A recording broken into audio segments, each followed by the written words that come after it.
네, 여러분 안녕하세요. 오늘은 미술사 수업입니다.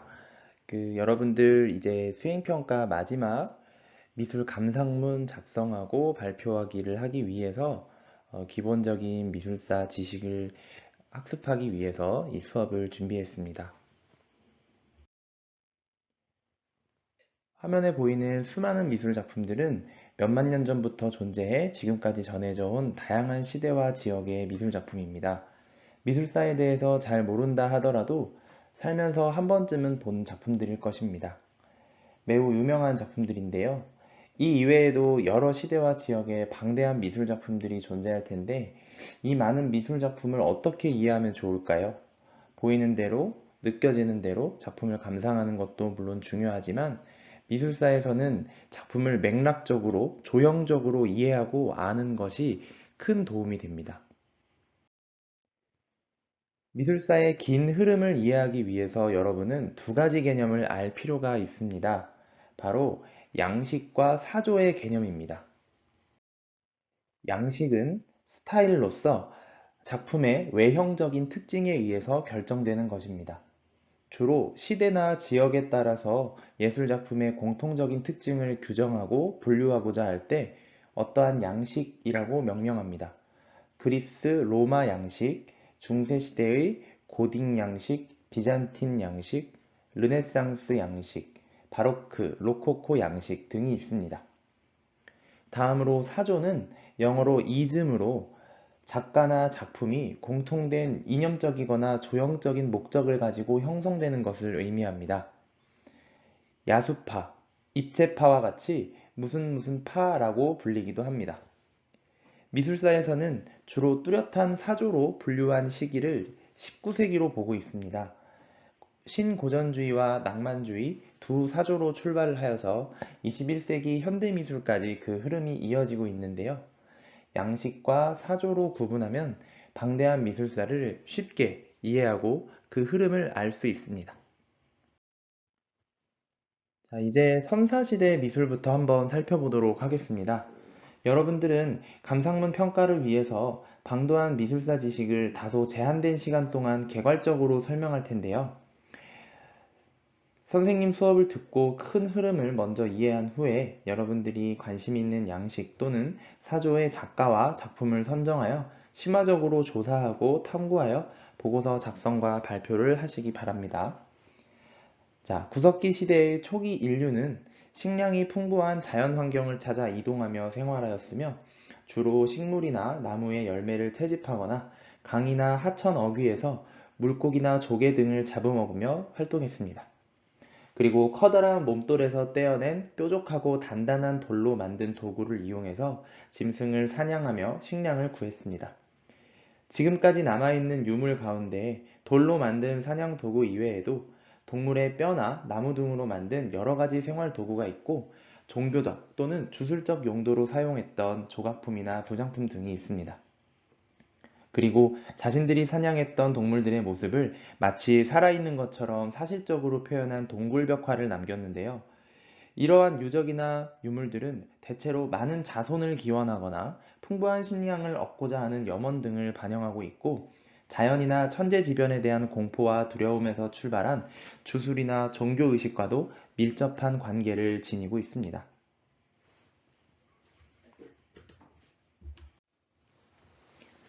대표적인 것으로 세계문화유산으로 지정된 에스파냐의 알타미라 동굴벽화가 있는데 길이가 약 296m에 이르는 커다란 동굴벽에 힘차고 생동감 있는 선과 색으로 들소뿐만 아니라 말, 염소, 사슴 등 수많은 동물과 여러 가지 기호들이 그려져 있습니다.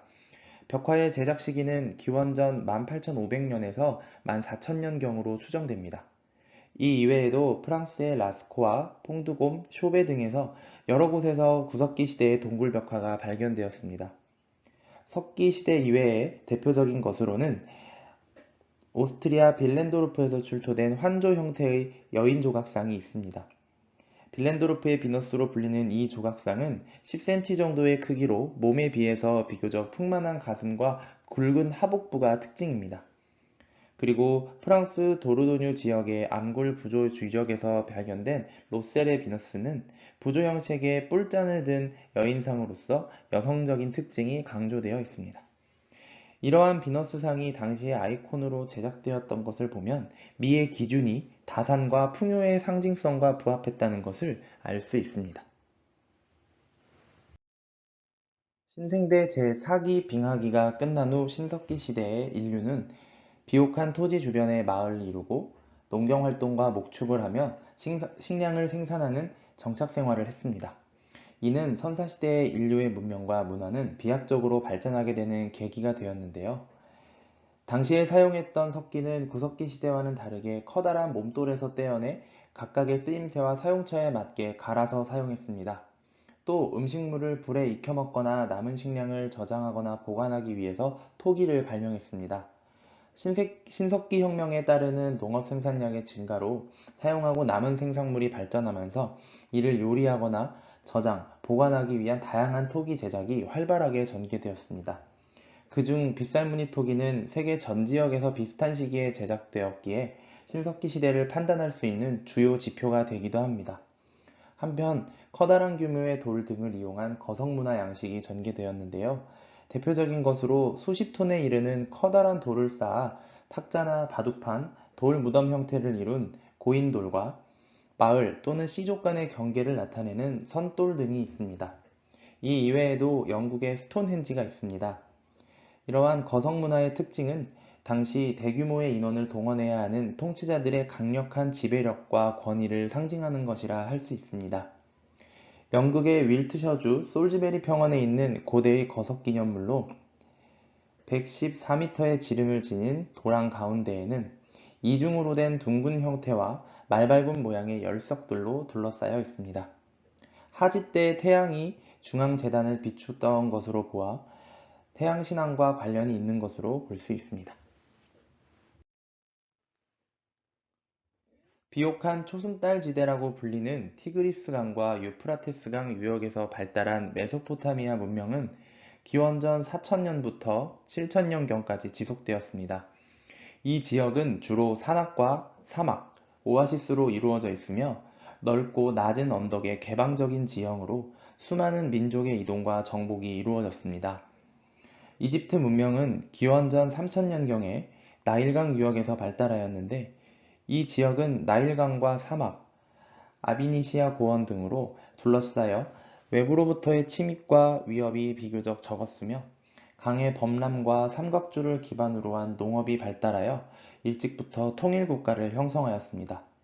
그리고 지역적인 폐쇄성과 강의 범람에 따른 지형 변화 등으로 사후세계의 평온한 현실 세계를 연속으로 여기는 영혼불멸의 내세적 신앙생활을 영위했습니다. 에게 문명은 청동기 시대, 기원전 3000년경 이후부터 기원전 1100년경까지 지중해에 있는 크레타 섬을 중심으로 일어났습니다.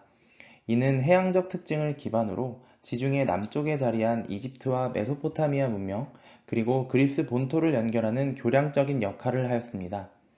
에게해의 반도에 자리한 그리스는 다양한 부족들과 리아시스식 해안이라 불리는 복잡한 해안선과 수많은 섬, 산들로 이루어졌는데요.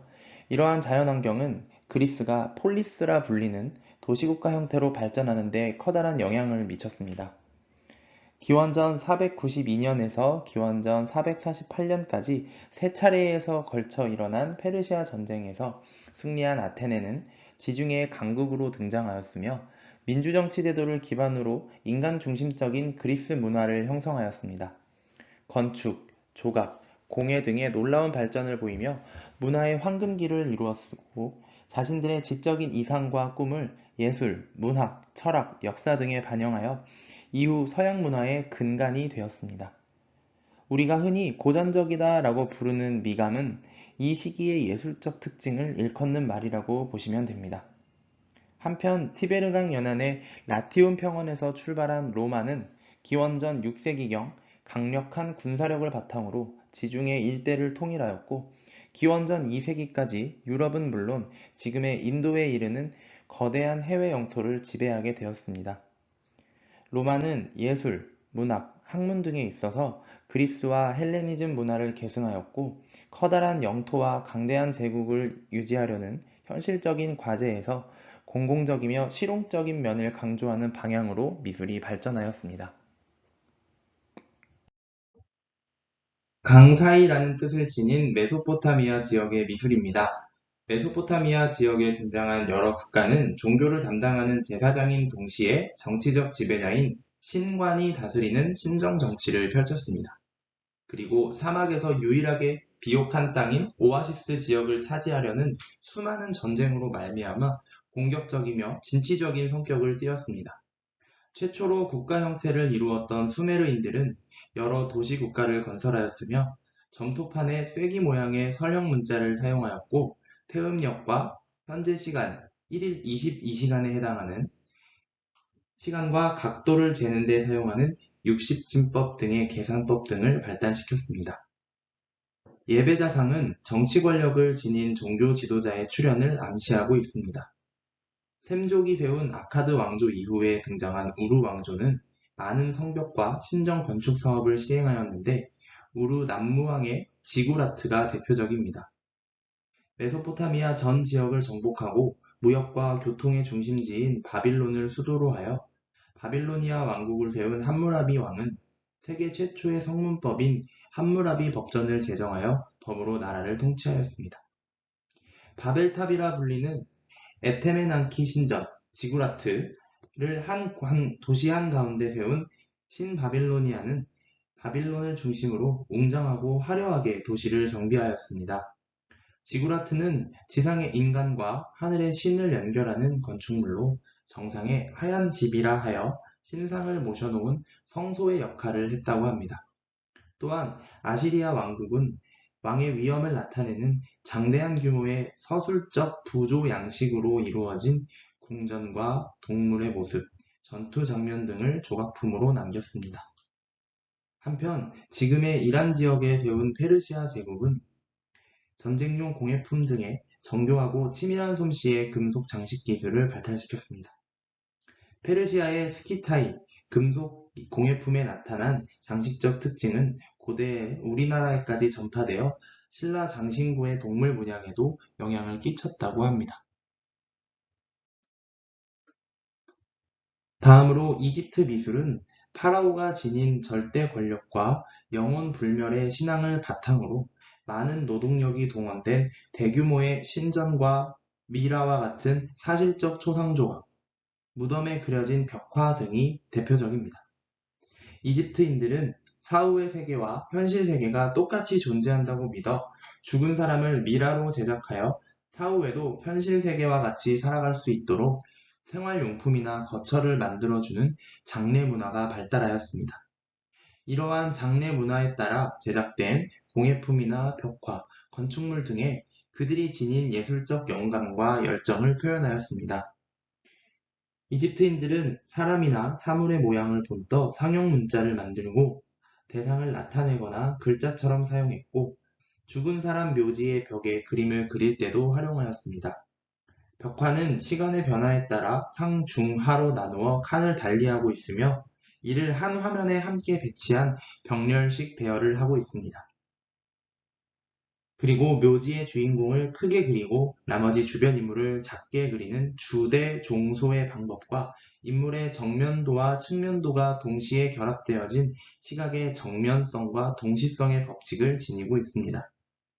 그러나 후기에 들어서서 이러한 주대 종소의 모습은 사라지고 미세하게 남아 인물의 어깨 부분에 단축법이 나타납니다.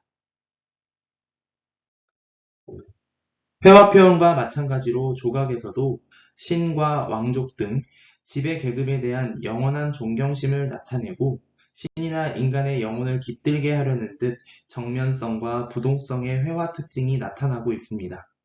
대표적인 것으로 목판에 부조로 새겨진 해지라 초상이 있는데 이는 주술적 의도에 따라 정면성과 측면성을 결합하여 표현하였으며 또한 인체의 황금 비례도 나타냈습니다.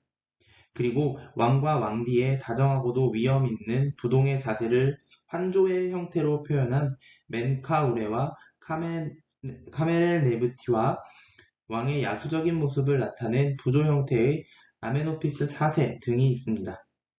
또한 고왕국 시대에 제작된 대표적인 부부상으로 석회암의 정교한 색채로 생생하게 표현된 라호테프와 네페르트 등이 있으며 등신대의 대규모 환조 조각인 촌장상과 서기예상도 있습니다.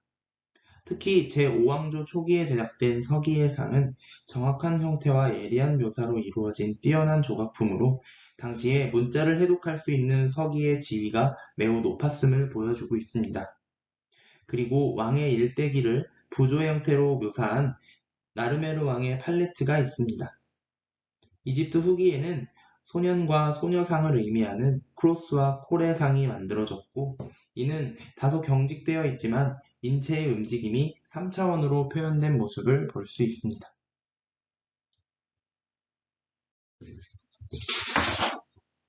에게해를 중심으로 번창하였던 에게 미술은 이집트와 메소포타미아를 포함한 오리엔트 지역에서 그리스로 연결되는 중간 단계의 성격으로 크레타섬, 미케네 섬 등을 중심으로 다양하고 개방적인 해양 문화의 특징을 미술품에 반영하고 있습니다. 에게 미술은 각 시기별로 특징을 나타내는데, 초기의 키클라데스 미술은 청동기 시대에 해당하며 표현에 추상적인 특징이 포함된 정연한 세련미를 나타내고, 중기의 크레타 미술은 에게 미술 중에서 가장 풍성하고 독특하며 이색적인 미술의 형태로 해양적인 성격을 잘 드러내고 있습니다. 말기의 미케네 미술은 황금 마스크로 유명한 전설의 아가멤논 왕의 지배에 따른 전제적이고 기념비적인 특징을 띠고 있습니다. 그리스 본토의 도리아인이 지닌 진취적 기상과 동방지역과 교량 역할을 하며 해양 문화의 특징을 지닌 에게 문명의 유산, 메소포타미아와 이집트 문명의 영향을 받아 성립된 그리스 미술은 인간 중심 사상을 바탕으로 예술에서 이상미와 조화미, 균형미 등을 갖추며 서양 미술의 근원이 되었습니다. 이러한 그리스 미술은 기원전 8세기부터 기원전 5세기경에 이르는 아르카이기, 기원전 5세기부터 4세기경에 이르는 고전기, 기원전 3세기부터 기원 후 1세기까지 이르는 헬레니즘기, 세 시기로 나뉩니다. 아르카익은 그리스어로 처음 또는 오래된 이라는 말로 자연스럽고 이상적인 형태의 조각이 완성되기 전 초기에 약간은 경직된 자세를 띠고 있는 시기를 지칭하기 위해 붙여진 이름입니다. 그리스 건축은 폴리스 중심이며 신이 사는 신전을 신비하게 장엄하게 꾸미는 데서 발전하였습니다. 이렇게 축조된 건축물들은 기둥의 형태에 따라 크게 세 가지로 구분할 수 있습니다. 첫 번째로 비교적 굵은 기둥이 위로 올라갈수록 좁아지며 가운데가 불룩한 엔타시스 방법을 이용한 장중하고 남성적인 느낌을 주는 도리스 또는 도리아 양식입니다. 도리아 양식은 아크로폴리스와 파르테논 신전 등의 기둥에 사용되었습니다. 둘째로 도리스 기둥 형태의 머리 부분에 놓이는 접시판을 달팽이 모양의 나선 형태로 제작하여 여성적이면서도 우아한 정교한 느낌이 드는 이오니아 양식이 있습니다. 이오니아는 니케 신전과 에레크테이온 신전 등에 이용되었습니다. 셋째로 기원전 4세기경에 주로 나타나며 기둥 머리에 아칸소스 잎과 덩쿨 문양을 새겨 화려하고 우아하게 표현되는 코린트 양식이 있습니다. 그리스 시대의 공예품은 도기의 색깔에 따라서 검은 안료로 그림을 그리는 흑회식과 붉은 안료로 그림을 그리는 적회식으로 구분하였으며 형태와 용도에 따라 암포라, 크라테르, 히드리아, 레키토스, 카일릭스 등 복잡한 이름 등이 붙여서 분류됩니다. 그리스 시대의 시기별 조각 작품입니다. 아르카이기에 해당하는 작품인 소년을 의미하는 쿠로스와 소녀를 의미하는 코레 조각상입니다. 이집트 후기에서도 나타났었죠. 다소 한 발을 살짝 내딛어 지탱하고 있는 자세와 살짝 미소를 짓고 있는 모습이 경직된 느낌을 줍니다. 다음으로 고전기 작품의 대표적인 원반 던지는 사람입니다.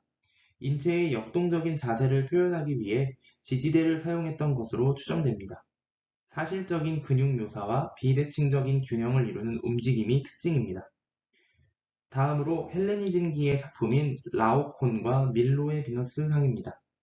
이 시기에는 역사적, 문화적으로 활발한 전쟁과 교육이 일어났던 탓에 미술 작품에도 역동성과 풍부한 감정, 정교한 묘사가 더욱 발전한 것으로 볼 수 있습니다. 이처럼 그리스 시대에 발전한 이상적인 사실주의 미술 양식은 유럽 미술의 근간을 마련하였고, 이로 인해 그리스 미술의 미술사적 중요성을 알 수 있습니다. 우리가 흔히 인문학과 문화예술 분야에서 고전적이다라고 말하는 것은 그리스 시대에 만들어진 정신적인, 미적인 규범을 의미하는 것으로 볼 수 있습니다. 다음으로 로마 시대입니다. 그리스의 문화를 계승하였던 로마 초기의 미술은 넓은 해외 식민지 개척 이외에 외래 문명을 적극적으로 수용하는 경향을 나타내고 있습니다. 특히 광대한 영토를 다스리게 된 로마 제국은 대규모의 실용적인 건축물을 축조했는데, 그리스 건축 양식의 특징인 기둥을 나열하는 열주식과 아시아계 민족인 에트루리아인의 건축 양식인 아치, 그리고 사라센의 양식인 돔의 형태를 융합한 것이 그 건축의 대표적인 특징입니다. 초기 로마의 대표적인 건축물로는 커다란 둥근 지붕과 벽을 응용하였으며, 약 43m 높이에 이르는 기둥이 없는 판테온 신전과 현재 스페인의 세고비아 지역에 설치된 아치형 고가 상수로 퐁디가르가 있습니다. 그리고 그리스 건축 양식을 응용하여 만든 콜로세움이 있는데, 콜로세움은 둘레 527m, 높이 48m에 이르는 4층 건축으로 1층은 도리아식 기둥, 2층은 이오니아식 기둥, 3층은 코린트식 기둥 양식으로 지어진 로마 최대의 원형 경기장입니다.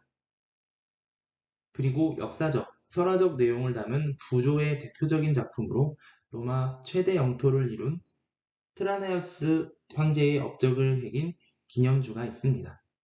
약 38m에 이르는 거대한 탑으로 황제의 업적을 두루마리 서찰 형태의 부조로 새겼는데, 2,500개의 인물상 가운데 주인공인 황제는 크게, 병사들은 상대적으로 작게 나타내 이집트의 주대종소 방식과 같은 느낌으로 표현하고 있습니다.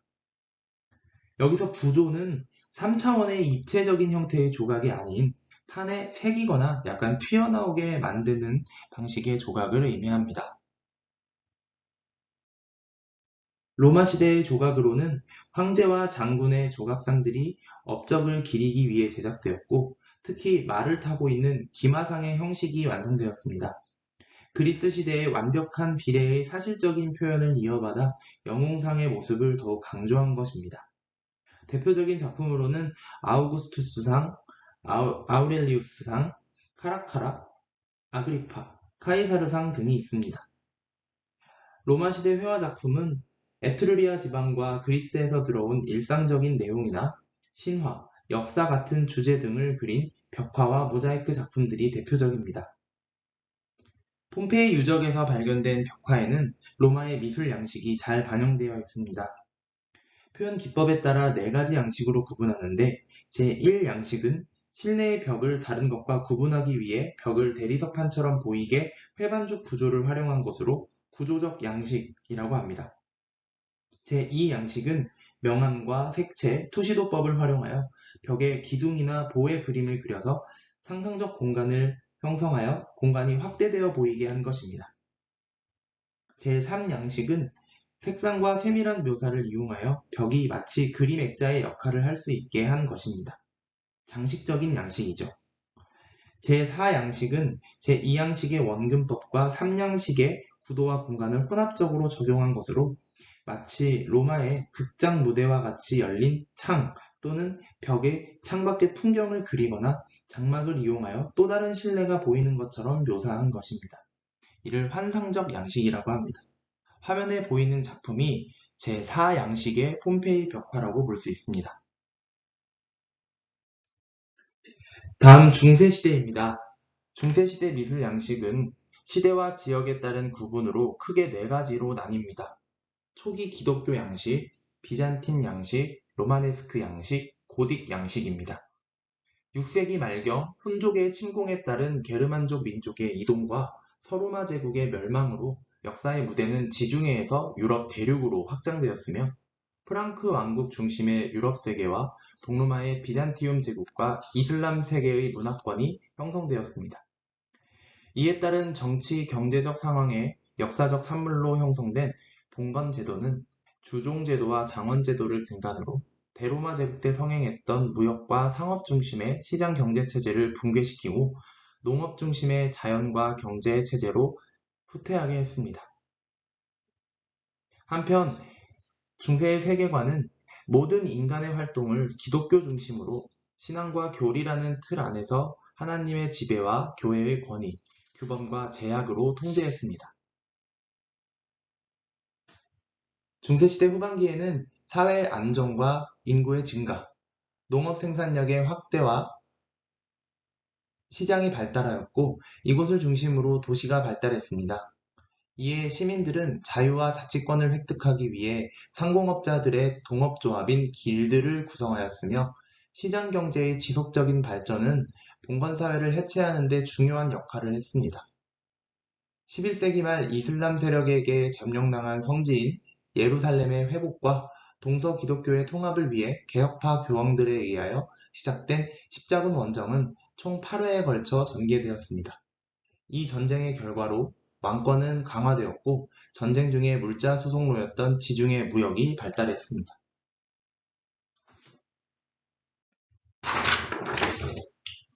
로마로부터 박해를 받고 있던 초기 기독교 시대에는 기독교의 교리와 정신을 적극적으로 전파하기 위해 상징적이며 관념적인 내용들을 단순화한 이미지로 발전시켰습니다.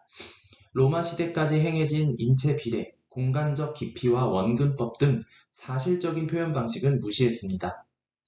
3세기 말에서 4세기 초 기독교 박해 시대에는 예배 장소가 지금의 교회나 성당 같은 곳이 아닌 지하 묘굴의 카타콤이라는 곳이었습니다. 카타콤 내부의 프레스코 벽화에서 이러한 경향을 찾아볼 수 있는데 단순하게 양식화된 카타콤 벽화에 등장하는 도상 가운데에는 배, 돛대, 닷, 항구 등이 그려져 있습니다. 그리고 물고기, 양치기, 수탉, 비둘기 등이 그려져 있으며 이는 각각의 종교적 의미를 지닌 도상이라고 볼 수 있습니다. 초기 교회 건축물은 기독교가 국교로 공인받아 법에 의해 보호받는 시대가 된 이후에 두 가지 형식으로 나타났습니다. 직사각형의 평면을 지닌 바실리카 양식과 둥근 지붕을 중심으로 원형, 팔각형, 정사각형의 평면을 지닌 중앙 집중 양식입니다. 이러한 교회 건축물은 예배를 드리는 장소와 신에게 제사를 지내는 제단을 같은 공간에 만들었습니다. 그리고 벽이나 바닥에 제작한 뚜렷하고 선명한 색의 모자이크화는 평면적이고 단순하게 표현하였으나 신의 영적인 위엄을 화려하게 나타내려고 하였습니다. 동로마 제국 또는 비잔티움 제국은 로마 제국이 동서로 분할된 395년부터 1453년까지 동방 황제의 치하로 존속한 로마 제국의 연속체입니다. 324년부터 337년까지 황제였던 콘스탄티누스 1세는 제국을 재조직하여 아시아와 유럽을 잇는 요지인 비잔티움을 콘스탄티노폴리스로 명명하며 새로운 수도로 삼았고 기독교를 공인했습니다. 더불어 테오도시우스 1세가 집권한 시기의 기독교는 제국의 국교가 되었고 여러 다른 종교 행위는 금지되었다고 합니다. 비잔틴의 미술은 황제를 비롯한 궁정의 지지를 받은 기독교 미술로서 장대함과 호화로움, 다채로운 색감을 특색으로 하고 있습니다. 돔 형식의 소피아 성당과 잘게 자른 생유리, 색 대리석 등을 조각조각 붙여 화려한 색감과 빛깔의 종교적 도상을 완성하는 모자이크 작품이 대표적입니다. 다음은 로마네스크 양식입니다. 로마 제국이 멸망한 이후 유럽을 차지한 게르만족 중 서게르만족의 분파인 프랑크족이 크게 세력을 확장합니다. 이에 로마 교황이 프랑크 왕국의 사르마뉴 대제에게 신성 로마 제국의 왕관을 씌워주고 로마의 문화를 배운 사르마뉴 대제가 로마 제국의 재건을 꿈꾸면서 로마네스크 양식이 도입되기 시작했습니다. 특히 교회 건축물을 중심으로 확산됐기 때문에 유럽에서도 주로 종교시설에 로마네스크 양식이 많이 남아 있습니다. 로마네스크 양식은 초기에 이탈리아 롬바르드 지방의 건축 양식에서 출발하여 10세기 말부터 11세기 초까지 프랑스에서 발달하였습니다. 당시 수도회의 창시로 교회 건축에 대한 욕구가 충만하여 만들어지기 시작한 교회 건축물들이 각 지방의 특색에 맞게 축조되었으나 주로 로마네스크 양식을 따랐습니다. 나무로 제작된 바실리카 양식의 교회의 천장이 돌로 만들어진 궁룡으로 바뀌면서 이를 지탱하기 위한 구조로 두꺼운 벽과 작은 창문을 활용했습니다.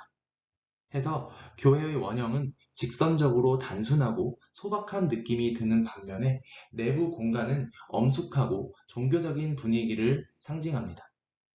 어둡고 신비로우며 두꺼운 벽은 영구적이고 웅장하며 탁월한 음향 효과를 지니고 있다고 합니다. 다음으로 고딕 양식입니다. 고트족의 미술이라는 의미의 고딕은 고트족의 야만적인 스타일이라는 비판적인 의미를 담고 있는 말이지만 지금은 하나의 시대적, 종교적 미술 양식이 되었습니다. 고딕 양식은 중세 기독교 미술의 전성기에 이루어진 국제적 양식으로 건축, 회화, 조각 등 여러 분야에 적용되었습니다. 건축 양식에서 출발한 고딕 미술은 프랑스를 중심으로 전개되었습니다. 고딕 양식 건축물의 특징은 로마네스크 양식과 달리 높은 수직 첨탑 형식의 건물과 내부로 빛을 가득 채우기 위해 사용된 형형색색의 스테인드 글라스, 그리고 창문이 많아져 얇아진 벽체를 지지하기 위한 늑제 극륜과 공중 부벽 등이 있습니다.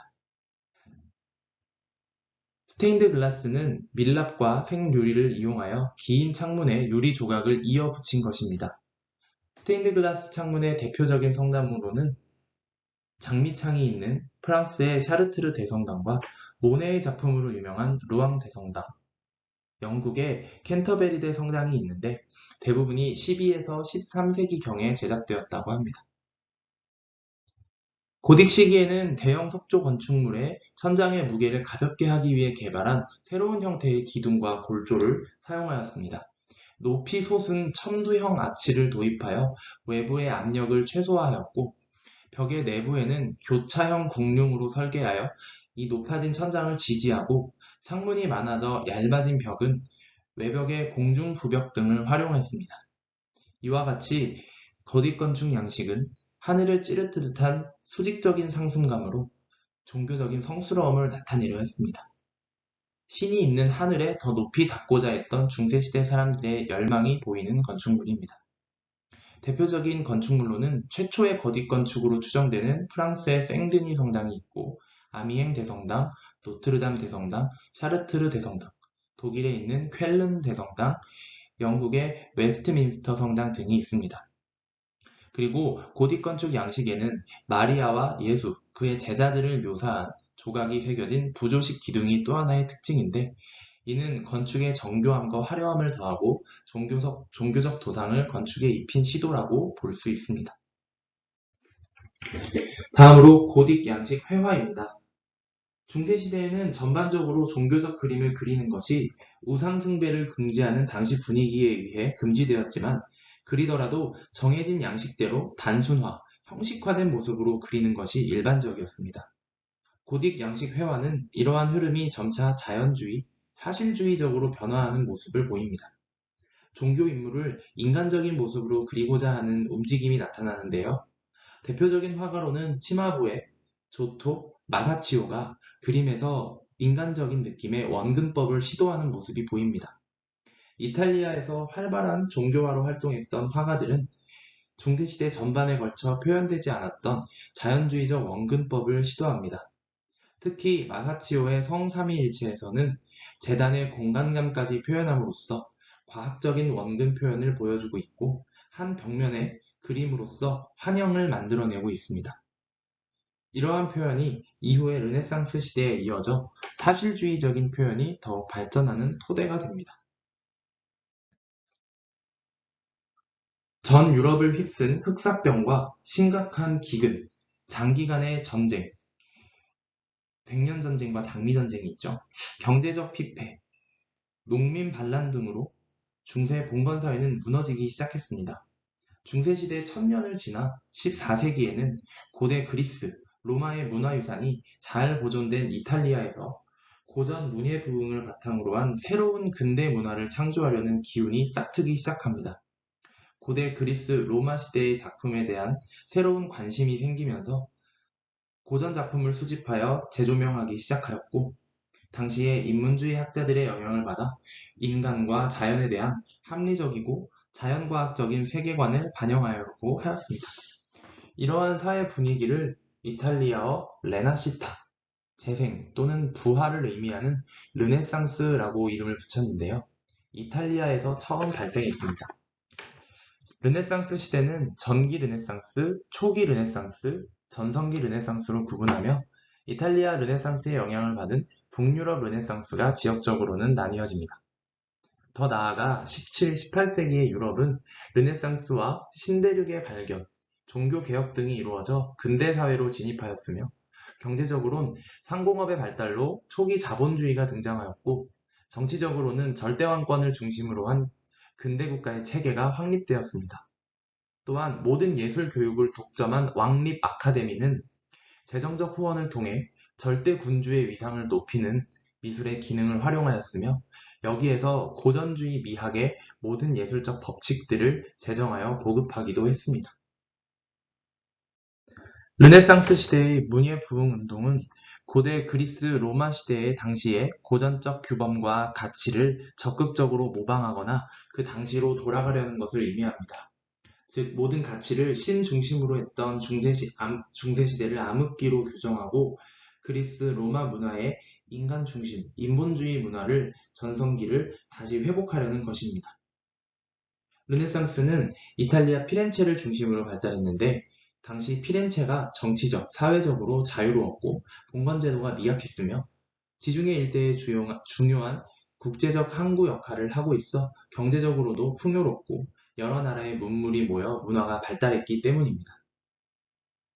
조토는 종교화의 사실적인 표현을 통해 르네상스 회화의 선구자로 불리며 마사치오는 미술 역사상 최초로 선원근법을 이용해 성삼위일체의 벽화를 제작하며 마치 인물들이 실제 공간에서 살아있는 듯한 새로운 화면을 표현했습니다. 신앙을 표현한 안젤리코는 예수의 탄생을 알리는 수태보지를 그림으로 그렸는데 정교하고 사실적인 다소 화려한 듯한 색감과 묘사가 돋보입니다. 중세시대에서 르네상스 시대로 넘어오며 자연과 인간을 사실적으로 표현하려는 양식은 더욱 발전하여 전성기에 이릅니다. 이 전성기를 이끈 작가들이 바로 여러분들도 한 번쯤은 이름을 들어봤을 레오나르도 다빈치, 미켈란젤로, 라파엘로, 보티첼리 등입니다. 이들은 르네상스 초기의 과도기적인 표현을 지나 매우 사실적이고 이상적인 인체 비례와 안정적이고 조화로운 화면 구성으로 고전미를 완성한 화가들입니다.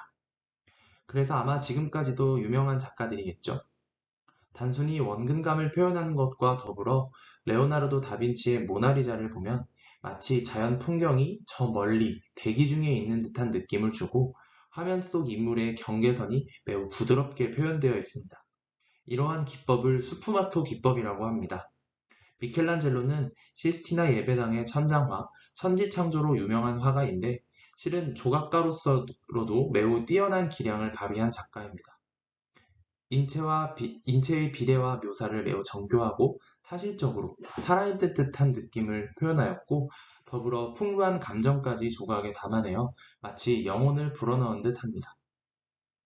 라파엘로는 이러한 선배들의 이상적인 표현 방식을 모두 한 화면에 조화롭게 담아내어 르네상스 양식을 완성한 작가라고 볼 수 있습니다. 가운데 보이는 아테네 학당은 서양 고전에 등장하는 그리스 철학자, 수학자 등을 모두 한 화면에 구성하고 건축적 표현과 과학적인 원근법, 정교한 묘사 등을 통해 주제와 형식 면에서 모두 고전적인 아름다움을 완성하였습니다. 보티첼리는 다빈치, 미켈란젤로, 라파엘로의 이상적인 사실주의를 표현하면서도 다소 뚜렷한 윤곽선의 선적인 표현과 평면적인 느낌으로 장식적인 분위기를 연출하였습니다. 르네상스 시대의 사실주의적 표현은 재료에 대한 설명을 빼놓고는 설명할 수 없습니다. 물감이 발명되기 이전에는 자연에서 얻은 색 안료에 회반죽을 섞어 표현하는 프레스코 방식이나 달걀 노른자를 섞는 템페라화가 많이 그려졌습니다. 안료가 고착되도록 하는 성분에 따라서 채색 재료를 구분하는데요. 프레스코화와 템페라는 건조가 빠르고 풍부한 색을 표현하는 데는 어려움이 있었습니다. 이러한 한계를 극복하기 위해 탄생한 재료가 바로 기름 성분으로 만든 유화 물감입니다. 유화 물감은 마르는 데 시간이 오래 걸리고 풍부한 색을 표현할 수가 있어 이후 서양 회화의 역사에 지대한 영향을 미쳤습니다. 북유럽의 얀바네이크 형제가 개발한 것으로 알려져 있습니다. 이러한 유화물감의 특성에 힘입어 매우 정교하고 사실적인 표현으로 또 다른 르네상스 양식이 탄생한 곳이 바로 북유럽입니다. 이탈리아 르네상스와는 조금 구분되는데요. 15세기경 벨기에 북부에 해당하는 플랑드르, 네덜란드, 독일 등 알프스 산맥 북쪽 지역에서 등장했던 르네상스 미술입니다. 이탈리아의 르네상스가 고대 그리스의 정신을 바탕으로 이상적인 고전미를 표현하는 방향으로 이루어진 것과는 다르게 알프스 북쪽의 르네상스는 도시와 상업, 무역의 발달과 종교개혁을 통한 봉건사회 붕괴와 동시에 절대군주 체제하에 다양한 세속적인 주제를 바탕으로 그림이 그려졌습니다.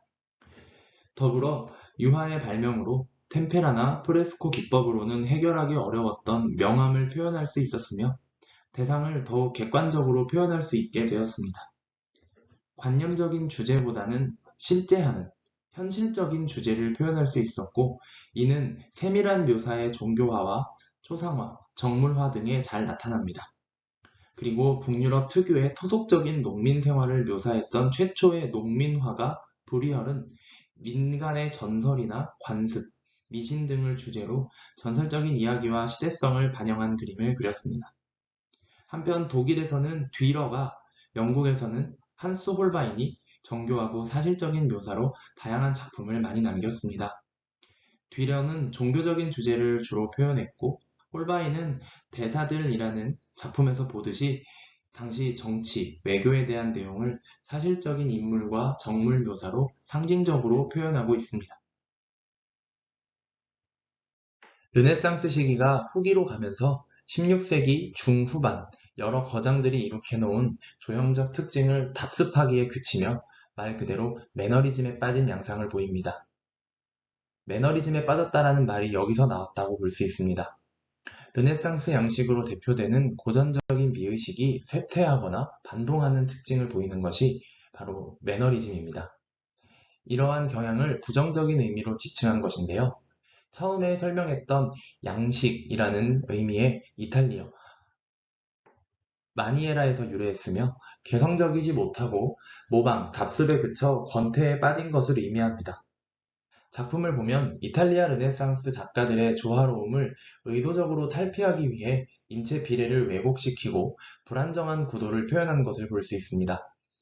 대표적인 작가로는 틴토레토와 파르미자니노가 있습니다.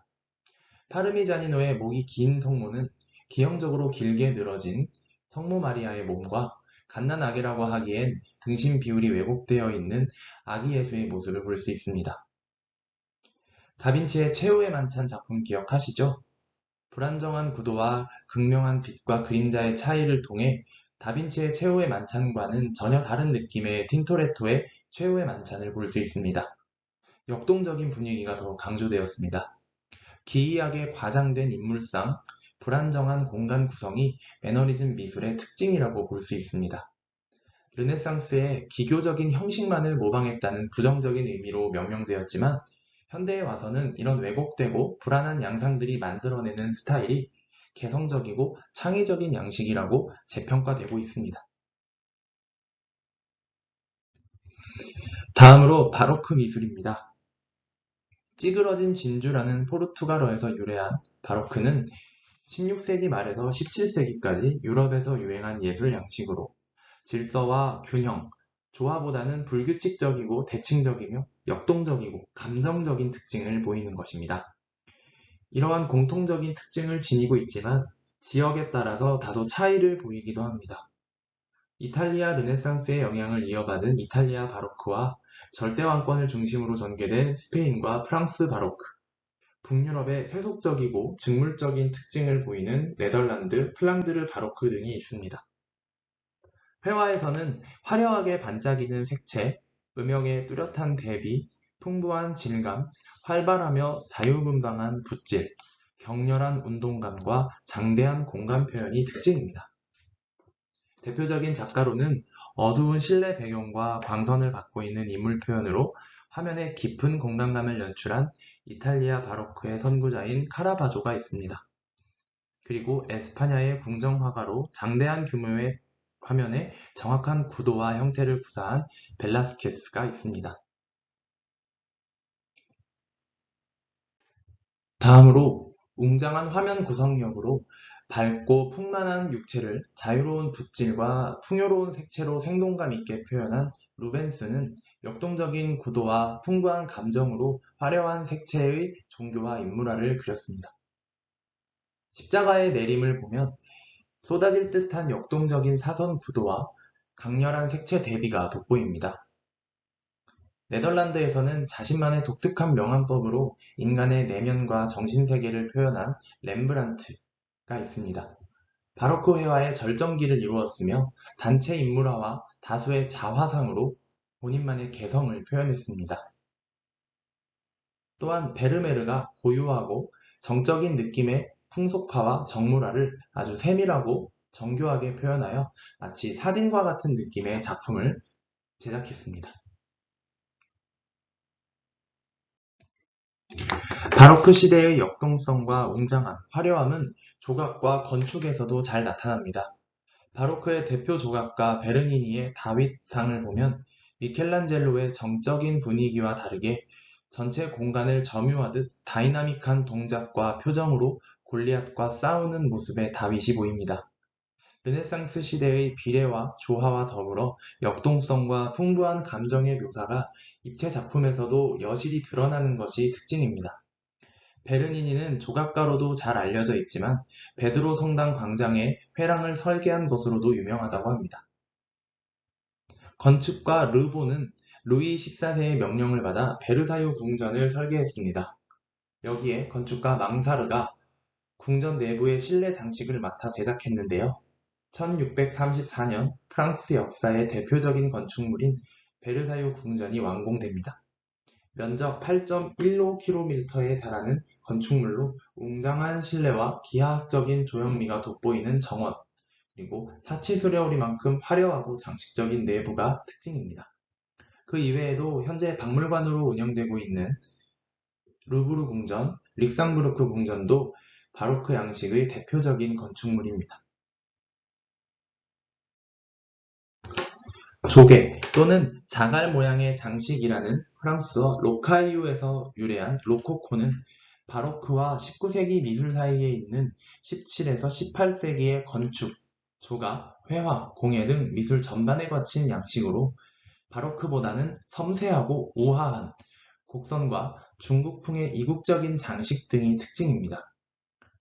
로코코 시대의 회화는 장식적인 특징과 비대칭적인 구도, 붓터치의 질감과 유려한 곡선미를 표현한 것이 특징으로 자치도시에서의 신흥 부르주아들의 부유하고 여유로운 삶이 반영된 것이라고 볼 수 있습니다.